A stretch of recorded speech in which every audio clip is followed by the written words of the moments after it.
ایک جگہ کوئی قبر کھل گئی اور مردہ نظر آنے لگا۔ دیکھا کہ گلاب کی 2 شاخیں اس کے بدن سے لپٹی ہیں اور گلاب کے 2 پھول اس کے نتنوں یعنی ناک کے دونوں سوراخوں پر رکھے ہوئے ہیں۔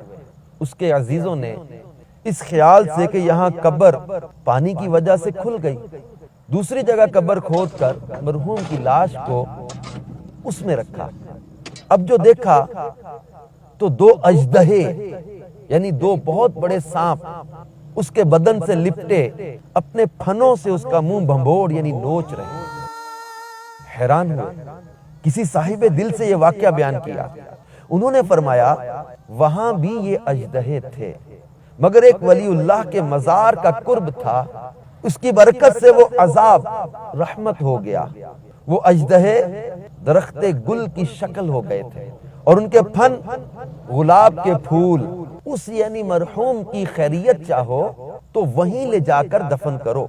وہیں لے جا کر دفن کیا، پھر وہی درخت گل تھے اور وہی گلاب کے پھول۔ میٹھے میٹھے اسلامی بھائیوں، اپنی برادری میں تدفین بھی بے شک جائز ہے، مگر کسی ولی اللہ کے قرب میں 2 گز زمین نصیب ہو جائے تو مدینہ مدینہ۔ اعلیٰ حضرت رحمت اللہ تعالی علیہ فرماتے ہیں اپنے مردوں کو بزرگوں کے پاس دفن کرو کہ ان کی برکت کے سبب ان پر عذاب نہیں کیا جاتا۔